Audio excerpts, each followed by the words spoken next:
He changed the name to drop down.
Oh, well, folks, we're back after a bit of a week off because I was Dan was driving the train and I was truly quite ill last Sunday, so unfortunately we couldn't do the show.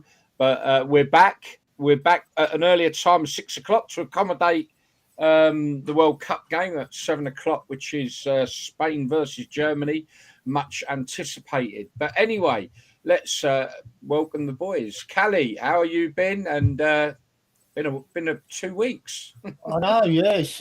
It's World Cup and get me out of here. I think that's been dominated, isn't it? Get me out of here in the World Cup. World Cup and get me out of here. Yeah, there's something funny about that. Well, I'm going to say something about that jungle, but we'll save that for the funny bits, I think. But anyway, Greg, how are you, sir? I'm good, mate. Yeah, not bad. Yeah, not been up to that much really over the last couple of weeks, but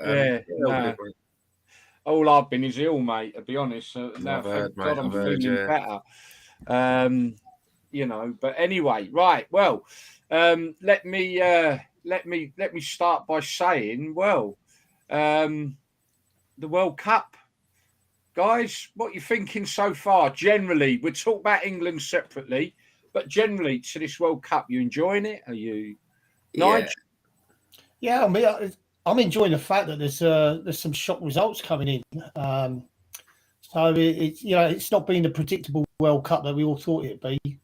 I mean, we mentioned Belgium, me and you, before coming on the show about how they're not firing at the moment, and you could sort of put England in that category on the game against USA. But there's been teams that have been top teams that are going down to the teams that are going. They shouldn't be beating them.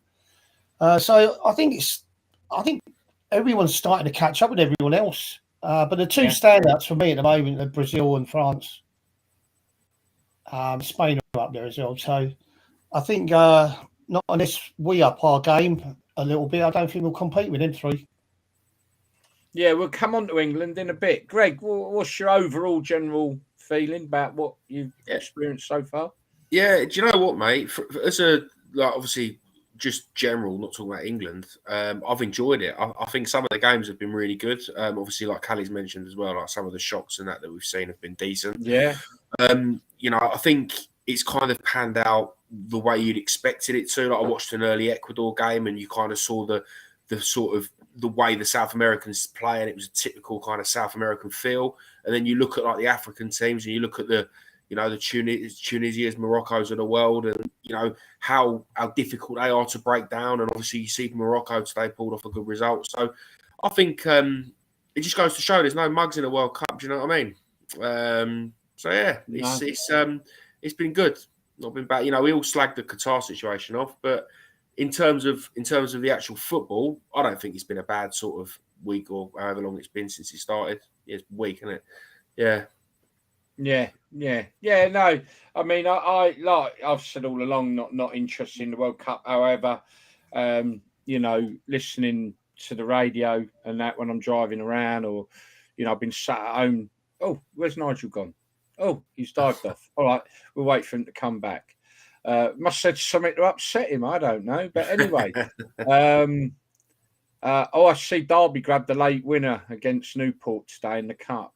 Oh, did they? Buxton are trailing Ipswich in a minute. Right. So, yeah, I have captured some of it. I said I wouldn't, but I have. It's what's done is done now. And, it's a case of like, if you love your football, then, you're going to watch it, aren't you, really? Yeah, exactly. Like you say, it's been some fantastic shocks. I'm hoping Nigel will be back shortly. Whether his internet is cut. Let's just say hello to Ben Cliff and James Ellis. Hello, guys. So that's thrown me, Nigel, going off now. Never mind. We'll wait for him to come back. But here he is. He's in the green room. He's back. He didn't go far. There he is. I forgot to put my power cable in my laptop.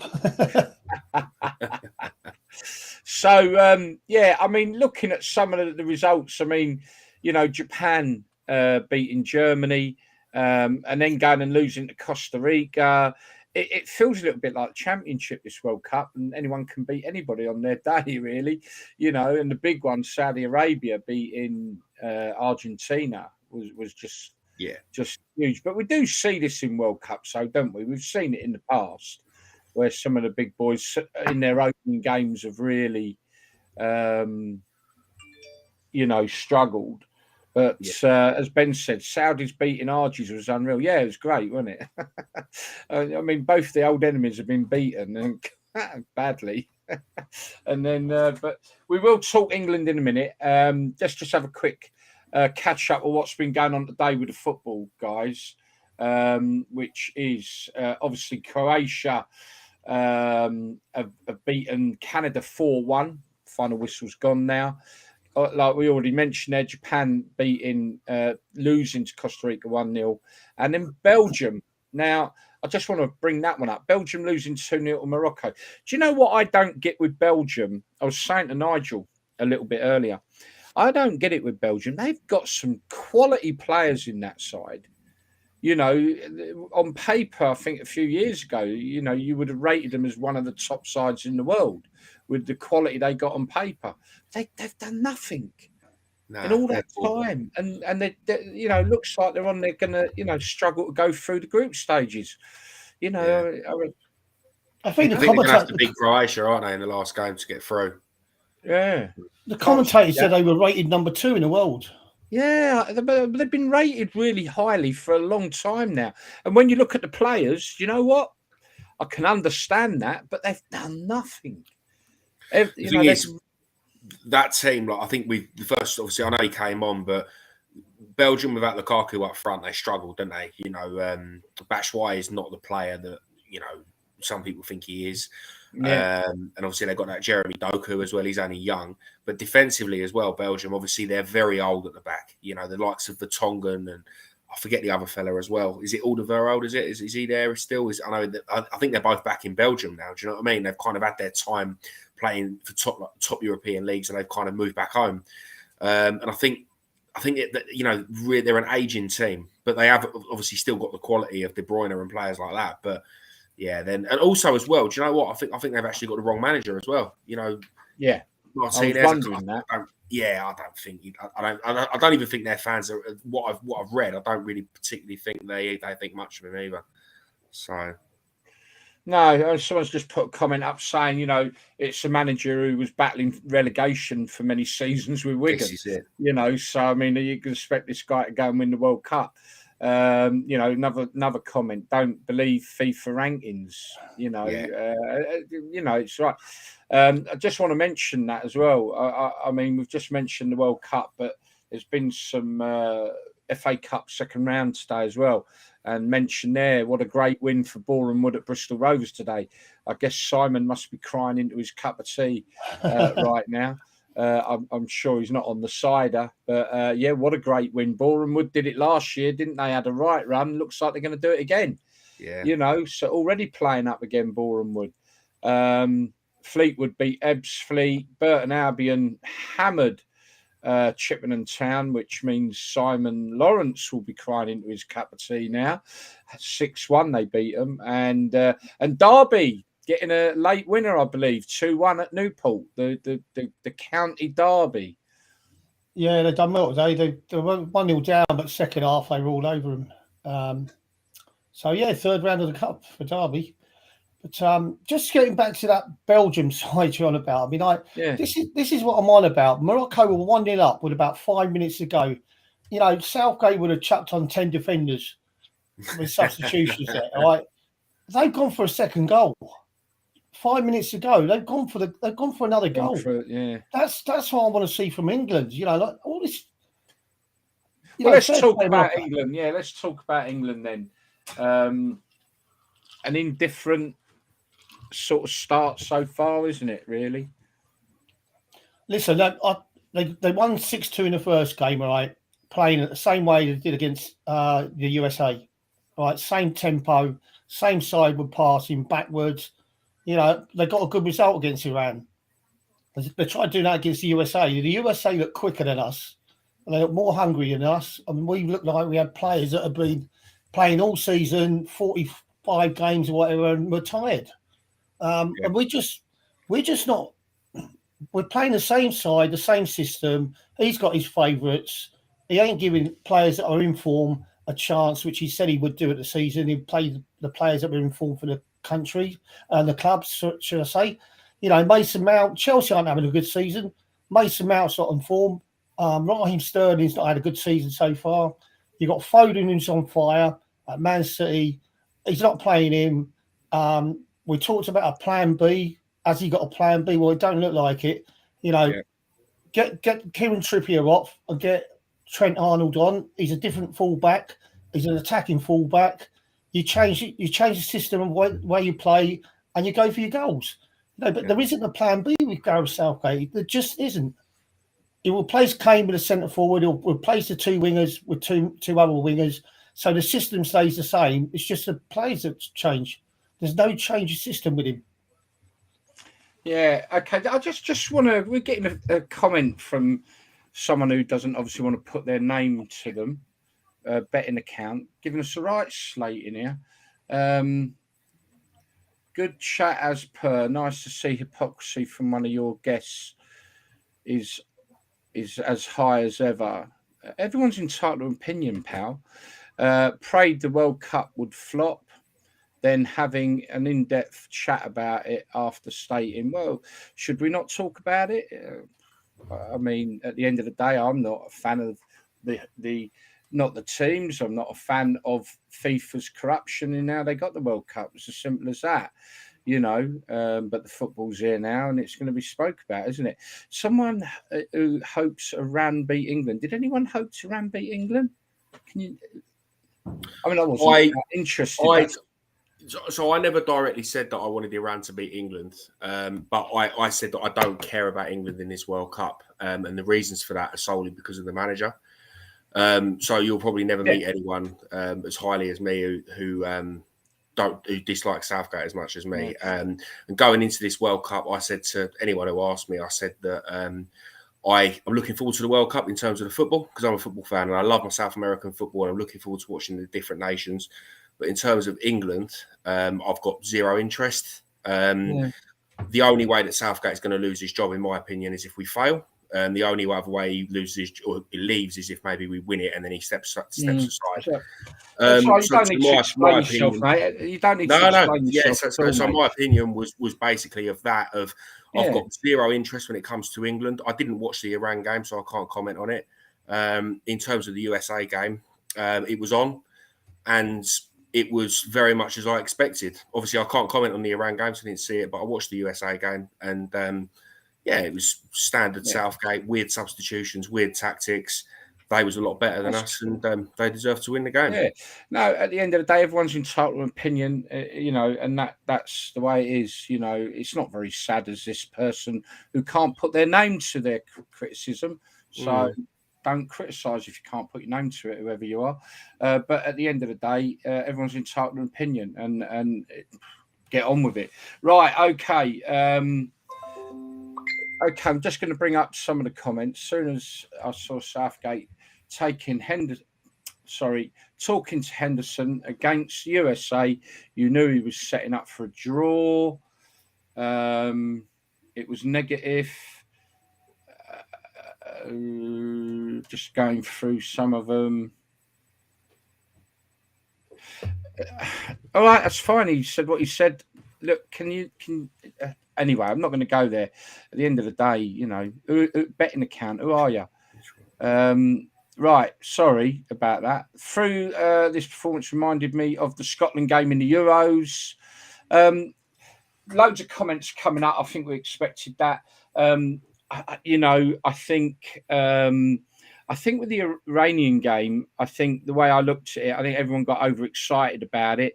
Yes, it was a good performance against a side that I think went out with a tactic that they're not used to.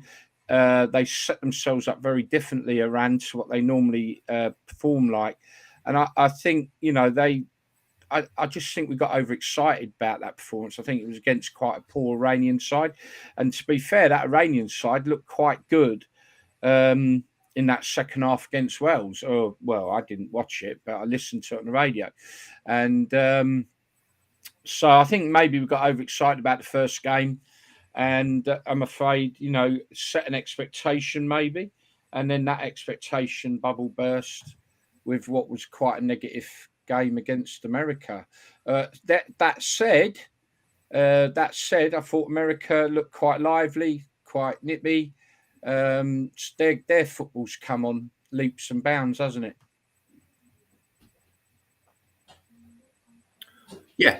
Yeah, definitely. I think the thing with them as well is they're only going to get better. Do you know what I mean? They've got more and more players that are going to be in and around Europe and stuff like that as well.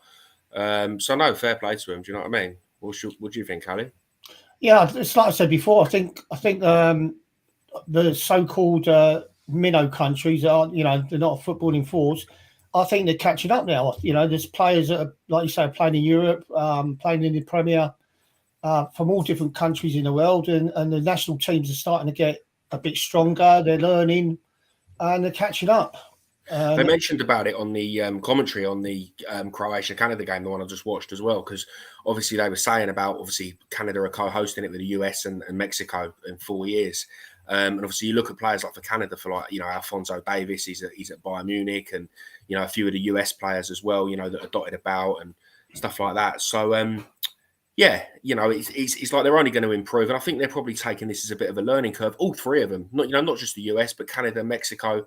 You know, you'd like to think that all three of them will probably be, you know, a better forces going into the World Cup that they're all going to co-host in 4 years. So, okay, cool. Sorry, I'm wrapped up reading all the comments.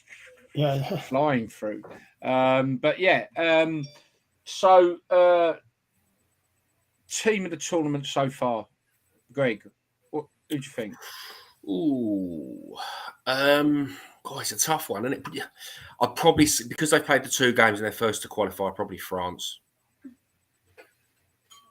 Yeah, I'm France and Brazil at the moment. I like the tempo that they're playing at. You know, It's exciting football. I think they showed a lot of courage to come back against Australia. I know it's only Australia, but you know there have been countries that have gone 1-0 down and struggled, but they just kept their heads, didn't they, and come back and won it well. So yeah, credit to them. Listen, they've got match winners. Mbappe at France. You know, Brazil have got match winners there. We've got match winners, but we're not playing them. Some of our match winners are on the subs bench. But yeah, I think France, Spain look good. You know, see what they do against West Germany It'll be today. interesting at 7 o'clock tonight to see just quite how good Spain are. Again, I think we have seen, even with France, you know, that they never played quite as good as they did in their first game.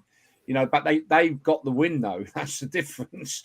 You know, they went and got the win. But I think it'd be interesting to see how Spain performs now, and Brazil. To be fair, I mean, just talking about Brazil, I just got to say, mate. God, Richarlison's goal, man. That was some goal, wasn't it? Yeah, and you know what? It was mad because literally at half time, I was saying he was one of the worst Brazilian players on the pitch. You know, you could see what they were trying to do when they were going forward. You know, there was, you know, Neymar was trying to get involved. Obviously, out to Rafinha and things like that. But the one who wasn't really seemed to be gelling with the front three or four was Richarlison. And I said at half time, I joked, well, it looks a joke now, but I said at the time, I said I'd be taking Richarlison off. I would. Probably bringing Jesus on or someone like that and changing it up a little bit. But, you know, what do I know? Second half, obviously, Brazil, they stuck to it and he scored 2 brilliant goals. So, yeah, good on him. Do you know what I mean? I think absolutely. I think that you hit the nail on the head, Gary, when you said, France dug out the win. They wanted to win. Listen, They didn't play as well as they did in the first game. Yeah, but they could have but they settled dug for the out the draw. win. They Could have win. settled for the draw. They wanted to win. A draw wasn't good enough for them. Yeah. And that's what I said. We was happy with a draw against United States, and I think it's crap. I'm a firm believer that if you go into matches on form, if they hit another 4 against USA, the confidence will be sky high in the England camp. But it's calculations again. We only need a draw. Well, why didn't get the win? France could have settled for a draw. They'd have probably been confident of winning the next match, but they wanted to win, and they're through now. They can enjoy the next match. Yeah. Our group's still up for grabs at the moment. Yeah, no. Well, I mean, look, everyone we'll just mention Wales in a minute, but I mean, that game against Wales ain't going to be no pushover, no matter how poor Wales have looked in this World Cup, which they have. But, mate, their cup finals playing England. They're desperate to beat England. Definitely. They will raise their game, just like an FA Cup game when you got the minnow playing the big guy. Anything can happen, and I don't think we should be overconfident about that game going into it. I think the Welsh players to a man just want to beat England. It's. Yeah. I think the thing with Wales as well, like even if deep down they think we're out, they're. For them, if they go out of the World Cup and beat England on the way out, that's going to be kind of a bit of an icing on the whatever the right term is. Do you know what I'm getting at though? It's like the derbies at home. I've known Derby play Forest twice in a season, and if Forest finish above Derby, but Derby have beat Forest twice, they don't give a monkeys a fan. This is the thing. Absolutely. It's right. You're absolutely right.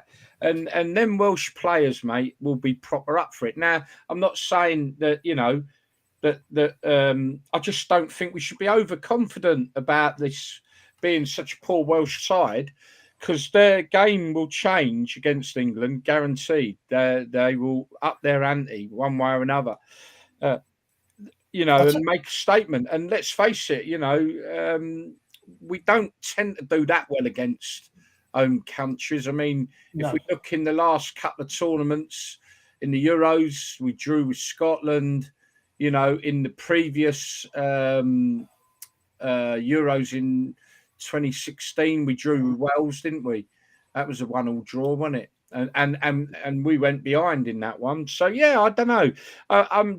For me, I think we'll see a very passionate Welsh side. Whether they're good enough to cope with England, well, they're not. But like you say, derby games, and that's what this is. And for them, this is their World Cup final. I just want to mention, while we're talking about Wales, one of their fans died out in Wales, unfortunately, out there with his son, Kevin Davis, 62 years old. Thoughts and prayers out to him and his family. But he passed out in Qatar, unfortunately, just before the game against Iran. So, Kevin Davis, rest in peace. But, the Welsh side really not had a good World Cup at all, have they? No, not really. I think what it is it's mad, the World Cup, though, isn't it? Because let's be honest, Wales fans, after that draw with USA, none of them would have been particularly gutted. You take a point against USA and you go and beat Iran. And on paper, that looked reasonably a comfortable thing to go and do. But that the defeat to Iran has just completely swung it the other way. It's gone from being not a bad start to, oh my God, we've gone and fucked this up kind of thing. You know what I mean? From their point of view, they can't be happy. It's a shame, because I think Rob Page has actually done a good job since he's gone in there. You know what I mean? He was kind of thrown into the job, wasn't he, because of all the Ryan Giggs stuff. He's done well, qualified for the World Cup, and it's just mad how quickly it can turn at a World Cup. But obviously, we've seen all the England fans have quite a laugh and quite enjoy the last few days since that result, haven't we? So he's done well with. He hasn't got strength in depth with Wales like we have with the England side. No. So he's very much got what he's got. And also, Yeah, and also I think when you look at the two like standout players for Wales, Bale and Ramsey. Ramsey, okay, fair enough. He had a bit of a weird spell at Juventus, didn't he? Then he was without a club. Then now I think he's in France, isn't he? And obviously with Bale, he went out to America. Now we all know what the MLS is like. He was out injured for ages. He played in the MLS Cup final, scored a goal. But neither of them have been playing week in, week out. Neither of them are fully fit. So straight away, you're looking at your two best players who are not fully fit. And you're kind of looking around going, okay. And I saw parts of that Iran game and I thought Bale was shocking, to be fair. You're looking at someone to step up and he wasn't stepping up for him at all, was he, really? So that's another problem. To be honest, I don't think he was any worse than Harry Kane against USA. Though. I mean, how deep was he playing? There was times he was in the midfield most of the time, Harry Kane. I mean, I don't know what's going on. I don't know whether they're not playing to his strengths. He's not getting the ammunition he needs. He's getting frustrated, so he's dropping back further. It needs freshening up. We're in a position where we can freshen up. I don't think Wales. I don't think you'll see a lot of difference in the Welsh team that play England. But we've got players that could come in and make a difference. So James Ellis makes a really good point as well. That at the end of the day, Wales did have a very good second half against America in their game. So Wales are capable of playing probably better than what we've probably seen. And they did have a good half. Another comment, Gary. We can't be overconfident after the performance on Friday. The players got booed up. I did sort of watch the game, but I didn't, and not because of any other reason than my Skybox has screwed itself up, and unfortunately, ITV Hub don't do live. I couldn't get ITV. I would have. So I sort of see what I could of it, even though I said I wouldn't all this time. But realistically, it's FIFA that I can't stand. It ain't the sides. It ain't England, But did they get booed off then? Yeah, they did. They got booed off. I didn't know. They're probably the only side at the World Cup that's been booed off the pitch. Really? Jeez, I didn't know that. To be fair, in terms of England games, I've not been watching them religiously, so I wouldn't be able to say. I don't know, but I did hear what new about it. Do you remember Rooney coming off the pitch that time in the World Cup, or was it the Euros? And he got right lambasted by the fans, didn't he? I think it's the performance, Gary. If England had put in a performance and it ended up 0-0, they would have got applauded off the pitch. But it was an awful performance. It was sending people. Yeah. The papers the next day have got pictures of the Wags falling asleep and yawning. So it's everybody's picked up on how bad that game was. And what a waste. People who paid thousands to go over there and watch the World Cup. Big money. They don't expect to see that performance after paying all that money. So the thing is, who's shocked though? Really, we know who the manager is. We know how he's played for the last 3 or 4 years. You know what I mean? Who's really shocked? It's exactly what I expected. I had the choice to watch the Iran game and I chose not to watch it. I was at work and it was on and I didn't want to watch it. And then the USA game the other night, it was on. I was watching it on and off, but it was just what I would have expected. We all know who the manager is and how he plays, and he sets up not to lose games. He doesn't set up to win games, and that's the problem. It doesn't matter who we play. That's just the way he is. So a slight change in this, because I do want to cover off some of the FA Cup, and obviously I want to. I've only got the one funny, which is World Cup related, funny enough, and then we got the good old days, and I'm gonna throw Nigel under the bus a bit with that one, but. And but look, we've been kicking off about the World Cup, and I think I was like, I'm not going to watch it. Football comes along, and Mr. Betting Man, I've had some hypocrisy there, and I'm going to put my hands up to it because I have watched and listened to quite a bit of the World Cup when I said I wouldn't. In real terms of what I wanted us to discuss was what the off the field, what we've seen so far, because my opinion was this is FIFA and the corruption that really put me off the World Cup, and still has. I don't. It's absolutely no excitement for me at all. I'm not seeing any flags anywhere. I've not seen any. Normally in a tournament there'd be flags hanging out of every other window. But yeah, to be fair, look, I love football, so yeah, of course I've watched the football. Am I that interested in it? In terms of it being, it's the World Cup? No. Am I that interested in the England side doing well? I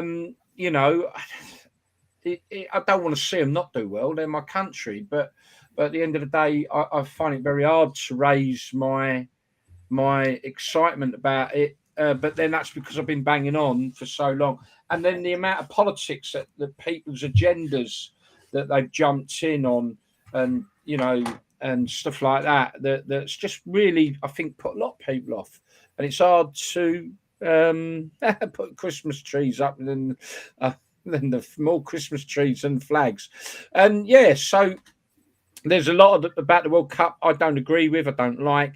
Mainly, it's around FIFA. We've been knocking it. What's your impression of the off-field World Cup? I know there's been some really bad ticketing decisions. There was the last-minute decision on alcohol not to be sold in grounds. What's your opinion of the World Cup now? We're almost 2 games in. I see. Again, I think all of us probably don't agree that it should be there, but I also think that our media are probably making it sound a lot worse than it actually is. When the fans that are out there have been interviewed and stuff like that, and you've seen the videos and the pictures of the pubs, and I saw the Wales and England fans in the pubs, and I saw people walking around the streets and to the ground and all that. Apparently, the public transport's spot on. There's no trouble. I think it was a little bit of trouble in Mexico and Argentina. Yeah, Mexico and Argentina had a bit of a to-do, didn't they? But in general, no trouble. England and Wales fans drinking in the same pub. Drinks apparently haven't actually been as hard to come by as what they were making out they were going to be. So I think it's probably been bigged up as being a lot worse than actually it is out there. I've got a mate who's going out for the last 16 and quarterfinals. That's his choice. Obviously, good on him, but not for me. But I'm sure I'll find out more when he gets back and what he thinks of it and stuff like that. But personally, I think it's okay. You said you made a good point, Gary. Right? You said obviously, you weren't going to watch it, but you're a football fan. You can't help it. It's like I've been a hypocrite in that respect. Yeah, but I'll put my hands up. Yeah. I've been very stubborn when it comes to England, and I'm still going to be very stubborn. But in terms of the actual general football and the other games, I'm a football fan, and of course I've watched them. They reckon 3 of the wags after the first England game tanked up a bar bill of 20 grand on the boat. Really? Of drinks, £200 a pop. Well, you know what? For them and the money that their husbands are earning, it's pence, isn't it? It's fair in point. our world. They live in a different world. Nigel, I mean, have you got any sort of, has anything, give you an opinion of the World Cup, how they've handled it? I mean, I know there's been an issue over some ticketing and queuing and that. Yeah, I mentioned to you before the World Cup started about they issued a statement that if you hadn't bought the tickets off the official website, you might have problems getting in. Yeah. And they had a delayed. Well, it's people struggling to get in the first game, weren't it? So hopefully that's been sorted out. But I mean, I've been quite impressed with the stadiums and stuff like that. And like I said, I want England to win the World Cup. I just want to see them win it, playing good football. And I love the World Cup. I love my football. And if England weren't in the World Cup and Wales were, I'd be supporting Wales. So it's GB, but I think at the moment, if you take away the politics and everything else that goes with it, it's a good little setup. It's a good World Cup at the moment. Yeah. I mean, if you just concentrate on the football, we're getting a few comments coming up about the punditries and the BBC, ITV ramming stuff down your throats. I thought I couldn't understand why the BBC didn't cover the opening ceremony. I mean, that was ludicrous. That was absolute. And then you had bloody big ears jump on that thing I'm Mr. Peter Perfect minted millionaire Lineker give the most appalling speech that was, it just, and we won't talk about it at least for 2 minutes and all that and going on about it. Well, why did they have to do that? I don't. What is it with the BBC? I can't take any of these lot seriously. Alex Scott wore the One Love armband. Roy Keane even had the little moan about Qatar. And I'm just sitting there, and when you listen to it, it don't matter if you like these people or not. When you listen to them, you're thinking, yeah, but you're out there. You're sitting in a studio in Qatar, all telling us while you're sitting there telling us it's wrong. It's just like I'm a fan of Roy Keane, but even when he started piping up, I was like, how can anyone take you seriously, mate? You're sitting in a stadium in Qatar telling us Qatar's bad. It's like, if it's that bad, why are you there? No one complained about playing Iran, and they got so they're just as bad. No one's complained about when Saudi Arabia they're just as bad. I mean, the Qatar is a country not much bigger than the Isle of Wight in the middle of East, where they're all as bad as each other. So talk to half the world, not just this little Isle of Wight sized country. Yeah. It's got a bit boring. It really has. And I hope they shouldn't be in. It shouldn't be in there. Listen, it's football. These are football players playing for the countries. They're not interested in the politics. No.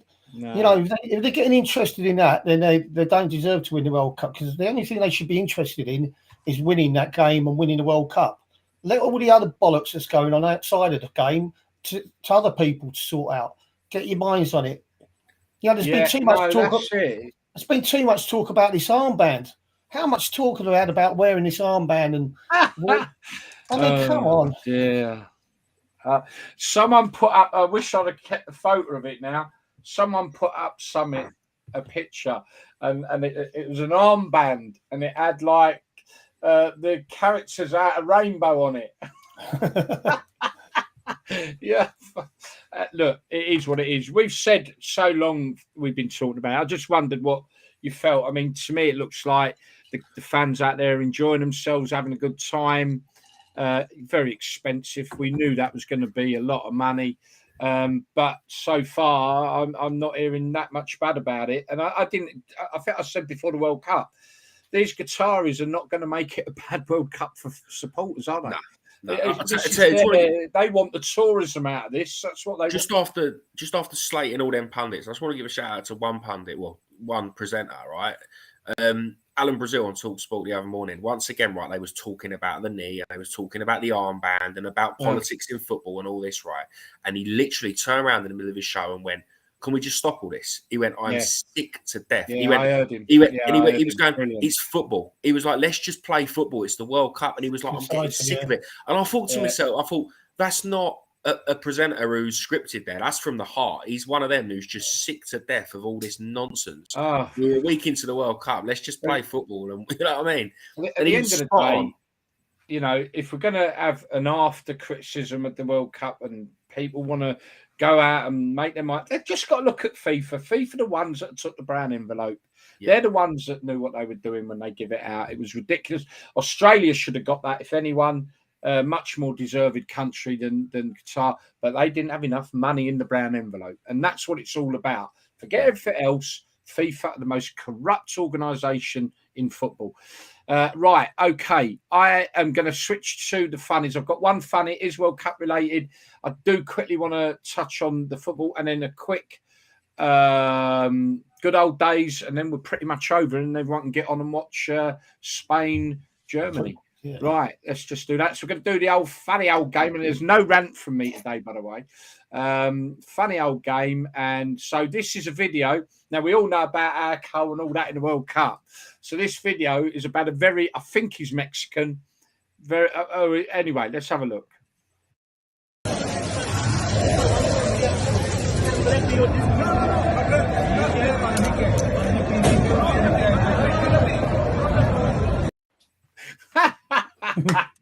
You gotta give this guy a round of applause. He's smuggling Arco into the game in a pair of binoculars, which actually turn out to be a bit of a hip flask. It was Mexican. Yeah, he's a Mexican. Fair play. Well, that's ingenious, isn't it? Brilliant. Okay. Right. Before we do funny old game, I do want to touch on the second round of the cup. Let's not forget, it's more important than the World Cup because it's the FA Cup. There isn't a better tournament in the world. And obviously, all I want to really do is touch on the non-league sides. Chesterfield have booked their way into the third round with a 2-0 win at Wimbledon. That's a great result for them. Poor old Alvechurch, I'll get it right. They went down 2-1 at Forest Green Rovers. I was gutted. I was really hoping they would make it through. Obviously, Wrexham have gone through with a 4-1 hammering of Farnborough. Dagenham and Redbridge replay. They drew 1-1 at home with Gillingham. And then, obviously, big result today was Boreham Wood getting that win at Bristol Rovers. So they're the non-league sides through to the third round. I was doing that match day live yesterday, and mate, there was some real dramatic end of game goals going in that cup. It was quite. Grimsby were 1-0 down, and then in the last 5 minutes, they got 2 goals. They got the 2-1 win. You had Charlton were 2-1 up. Stockport getting an equaliser in 90+7. We'll save that for next week because we run out of time, mate. Or it might not. Talk about this extra time in the World Cup and all. I want your thoughts on that. We either do it next week or we'll do it after the good old days. There was some real exciting games that finished up at the very end, but they're non-league clubs that are in the third round. We look forward to that. That will be in January, won't it? Third round. Draws tomorrow night. Is it tomorrow night? Interesting. Yeah. We'll see what happens. So there is some non-league involvement. That's the main thing. All right, moving along. Let's do the good old days. And this is where I'm going to throw Nigel under the bus a little bit. Not necessarily know what's coming. Yeah, yourself. Good old days. And Nigel, please explain this photograph. Yeah. We played Arsenal that day, and so I wasn't really having the best game of my life. Went out for the second half, and I think Taylor was getting ready to sub me, and then Tony Coton got sent off, gave a penalty away and got sent off. So I took the shirt, and I went in goal for the penalty, and I played quite well in goal, actually. He told me afterwards, he said, you played better in goal than you did out on the pitch. So... yeah, because I used to always go in goal when at the end of practice when we was having a bit of shooting and all that lot. And Tony could have played out. He could have actually played out on the pitch. He could strike a ball, Tony Coton. So yeah, I used to go in goal and just for a laugh. And so when the opportunity come up, I sort of grabbed the gloves and away we went. But we still lost. Thing was, Perry Groves scored the penalty against us, and I ended up. DJing on a cruise while I was still a Watford player. It was in the summer, and Perry Groves and Ian Crook were on it, I think, Tottenham player, and they got free holidays on the cruise because they played for Tottenham and Arsenal, and not because I played for Watford. I had to work for my cruise. So I remember that one quite well. Yeah, the good old days. Love the mullet. Love the mullet someone's put up there. Anyway, one more time for you folks. Let's see Nigel trying to be like Mr. Peter Shilton or Tony Coton was a good goalkeeper, mate. There he is. Look, Nigel, the goalkeeper. Look at them little shorts. I know they were indecent, them shorts, weren't they? The problem is when the pictures are in black and white, it helps to shows you how old you're getting, doesn't it? You know what I mean? It's like, oh fucking hell, I've got photos everywhere, they're black and white, and I'm like, what? There is a colour version of that. You just bloody chose to get the black and white one out. I thought, we'd just emphasise how long ago it was, Brilliant. Actually, we have got time. Obviously, anything, Greg, you would like to bring up? No, not particularly. To be honest, I can't really think of anything. obviously we've had the World Cup discussion. Most things on that side of things. Yeah. I mean, that's all that's on anyone's mind at the minute. Yeah, really. this is it. Like I was just trying to think about any other football related stuff. Obviously, the FA Cup. I'll be brutally honest. We've In terms of touched the on FA the Cup, FA mate, Cup. Yeah, it was. I've not it seen was much of it. some really I had a good flick games. over on Saturday afternoon. I had a flick over and probably saw about 25 minutes of the Alf Church game. But yeah, obviously the FA Cup's gone under the radar this weekend, isn't it? Really, because of the World Cup. But obviously the draw tomorrow will be interesting, and obviously all the big sides we all enter in round 3, don't we? Championship, Premiership, so everyone will know who they're facing there. Yeah. Bournemouth appointed their new manager today. That's a bit of news away from obviously from the World Cup. Gary O'Neill, he finally got the job. Obviously he's been their caretaker manager now for what? He's been there a little while, hasn't he? About 2 months he's been their caretaker manager. But Yeah. apparently they had talks with Bielsa, but they've finally given it to Gary O'Neill today, which is probably the right decision. They had talks with him, but they couldn't understand him. Yeah. It's true. Okay, Nigel, anything you want to bring up? No, listen up. It seems miles away from the last Premiership or Championship game because of all the coverage of the World Cup games we're getting on it. But yeah, I'll be watching the Spain game against Germany eagerly and hoping the Germans go out, because if we get them, I don't think we'll get through. So we need the Germans out. We need Spain to do us a favour. Watching that game is that them out if they lose tonight, isn't it? They won't. Yeah, come on, mate. I think they're because Costa Rica beat Japan, haven't they got a bit of a lifeline? I think if they lose tonight, obviously as long as they don't lose heavily, obviously their final game is going to be against Costa Rica, and then obviously if they win that, and then obviously Spain and Japan are both going to be on 3. So obviously it won't be in Germany's hands, I don't think. Obviously they'd have to beat Costa Rica in the last game and hope that one of Spain and Japan win. So they're not. I don't think they. I think if Japan had won today, they would have been out. But because of the way the results went, it's worked a bit differently. Yeah. And I mean, look, we've obviously been making sure our coverage of League One, League Two, and the national leagues is on Match Day Lives. And to be fair, there's no. I mean, obviously there wasn't much league football because of the FA Cup this weekend. Yeah. But no, there's not been any changes. You know, still Leyton Orient and that at the top of League Two. Plymouth, Ipswich still fighting away top of League One. No real dramas down in the national leagues, to be fair. So, it's been this show's highlighting it because we're struggling to fill the show up. But the one thing I wanted us to talk about, and we have got time now to do it, and that is this sudden huge amount of extra time being played. Now, I know some of it is because there's been injuries, but some of it is because of this time wasting thing.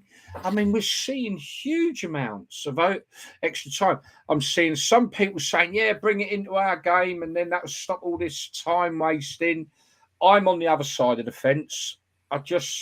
For me, 90 minutes, all right, you're going to get 4 or 5 at the end of it. Do you really want to see 115 minutes? The 90 minutes gone out the window, then really it's irrelevant, isn't it? 90 minutes of football, it'll never be that. What's your opinion of it, Greg? I'm going to disagree with you, mate. I think it's the best thing that FIFA have ever done, mate. Honestly. You won't say that on a Wednesday night in the FA Cup replay, and you got to get a train home. The thing is, though, I've heard this argument, and people will be saying, but it'll go against you. But it'll go for you as well. At the end of the day, we see time wasting, whether it's by our own teams, whether it's by oppositions. We all do it. Every club's guilty of it. Club, country, whatever.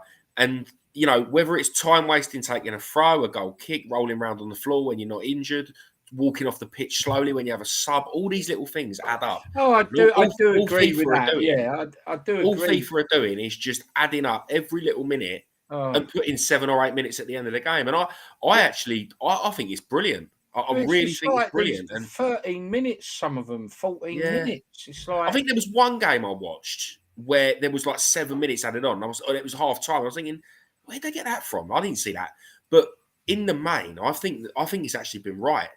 And I've kind of been fascinated by it, and I think it's brilliant. It's not for me. I'll be honest. Again, I'm a dinosaur, mate. 90 minutes is 90 minutes football. The thing is, Yeah, is okay. it Pierre? Is it Luigi Collina? The Collina, the ref, the Yeah, old yeah, ref. yeah. Yeah, he The done a one bit it of a looks like study he's into. out. What was that horror movie? The Hills Have Eyes. That was it. He reminds Yeah. me of the bloke out of that. Well, he done a bit of a study, and they put the ball was only in play for I know. 54 minutes of a game, and that's scandalous. Whether you pay and go and watch your team live or whatever, 54 minutes out of 90 minutes. I do get. Look, this. Yeah, I do get that, right? And that's been football for donkey's years.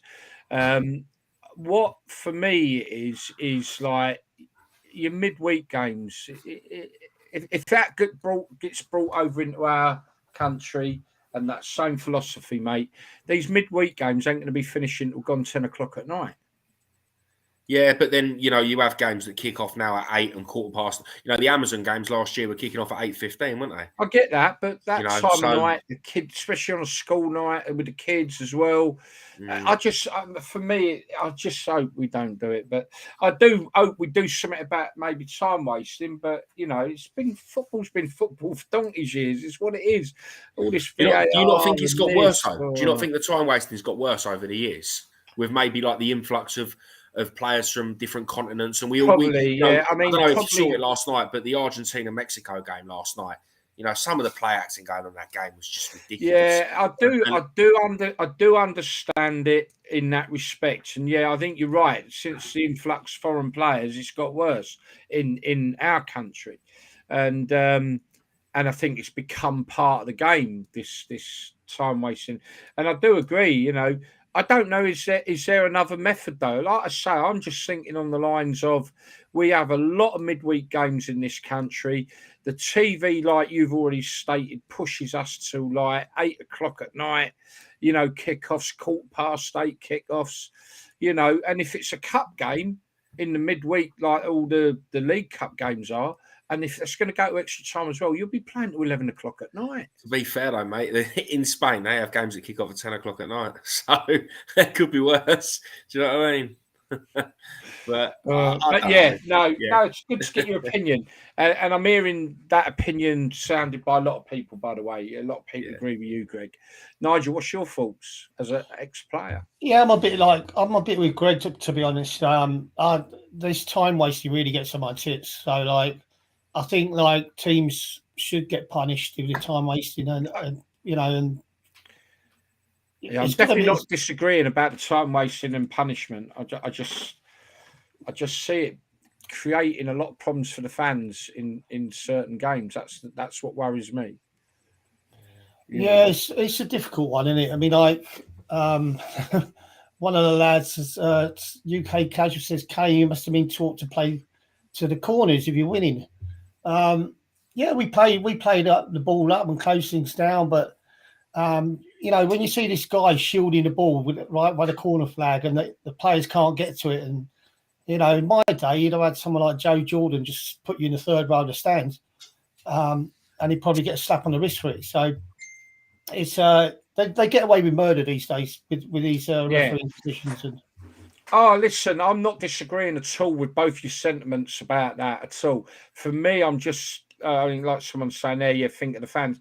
That's probably what worries me more is being a fan, like especially you are now, Greg, as well. You're further away than me. There are midweek games. I dread it going to extra time in a cup because it's going to absolutely mean getting home. You're not going to get home till silly Billy o'clock, and then you've got to get up for work the next morning. Kids with a school. I just think that could add to so much problems in the week. I mean, there was a time when we used to kick off at 7:30. Back in your day, Nigel, I think it was 7:30 kickoffs. Yeah, we I remember when we used to get to the grounds and we go out for a warm up, and they had the floodlights on the timing. Then we used to come on till about 7:15. So we went out before that, it was in darkness. But yeah, most of them were 7:30 kickoffs.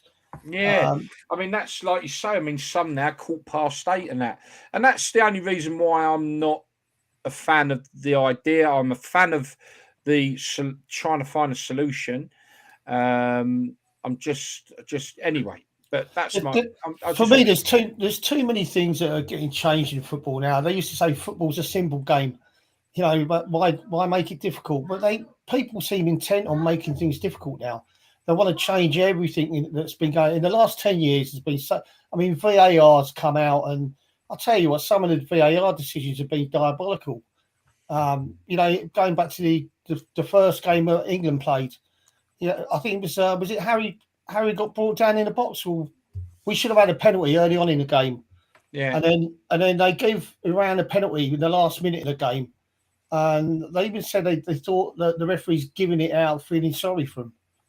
But you can't do that. I mean, we're talking about goal difference here. You know, that if he hadn't given that penalty, we might have had a 5-goal cushion. So, you know, when you compare the two penalty decisions, and he gave one and he didn't give the other, VAR, it's not working properly at the moment. No. Ben, I just want to pick up on that comment about, you know, if you're worried about getting back late, don't go. I don't think that's a fair comment, mate. You know, if I'm honest with you, it ain't about worried about getting back late. It's a case of like, you know, you've got a game that's 90 minutes, maybe 5 minutes more. I don't think that's a fair comment, mate. If you're worried about getting back late, don't go. I think it's a bit unfair. You're not going to stop the die-hard supporter going to a match. No, none of us do. I mean, you go, you take your risk. I get that. I'm just saying, you know, there'll be games where you'll be playing to 10:30 at night. If you put if they start like on some of these games, they're putting like 13, 14 minutes on. Add that on, add your half hour extra time, add your penalties on. You're going to be playing football at 11 o'clock at night. You know, that's new. That ain't happening now. So, you know, it ain't about don't go. Do you know what I mean? It's like, it's a case of, look, you know, come on. We've never had to be in the football ground at 11 o'clock at flaming night. But if they do this, then potentially you could be, you know.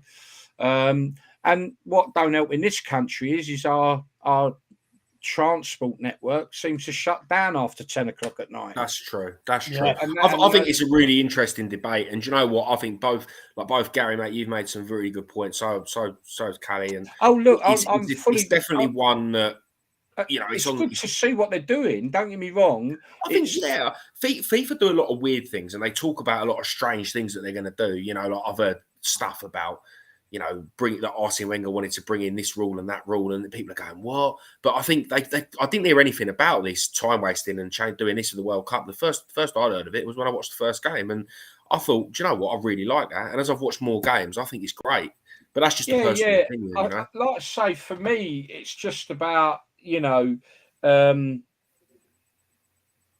for people wanting to go to games midweek, our transport system is appalling. We already know that there are midweek games people can't go to because you can't get trains home and stuff like that.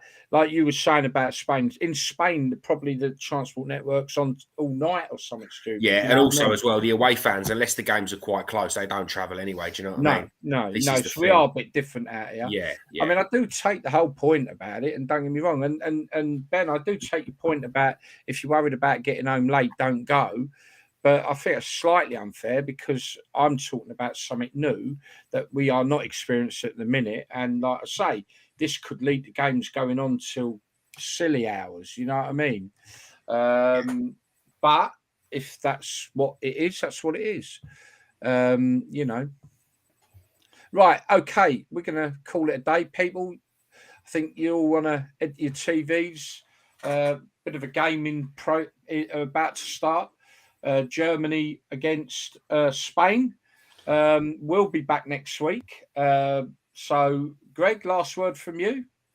No, see you next week. Nothing much to say. I'm not going to say anything positive about England. So, yeah. Don't wait for it. Nigel, last word from you? Oh, I'll tell you one thing we forgot to mention in this show. Did you see the Dion Dublin thing with the goalkeeper? Where I forget which team it is. One of the players stood on the goal line behind the goalkeeper, and he's rolled the ball in front of him to kick it, and he's nipped in front of the goalkeeper. And if he hadn't slipped, he'd have put the ball in the back of the net. Did you not see that? We'll have a look for next week. See if we can dig something out. Yeah. All I right. know what game you're on about. Yeah. And We'll I have can't to think wrap which it one it up was. now, chaps. Yeah. So, everyone, thank you for listening. Check out our website. There's some great interviews on there as well now. That's on www.properfootball.co.uk. Thank you all for listening. Thank you for the debate, everyone. It's nice to have some challenges thrown our way as well. So, have a lovely week. Have a safe week. Enjoy the football. And we'll see you all again next Sunday.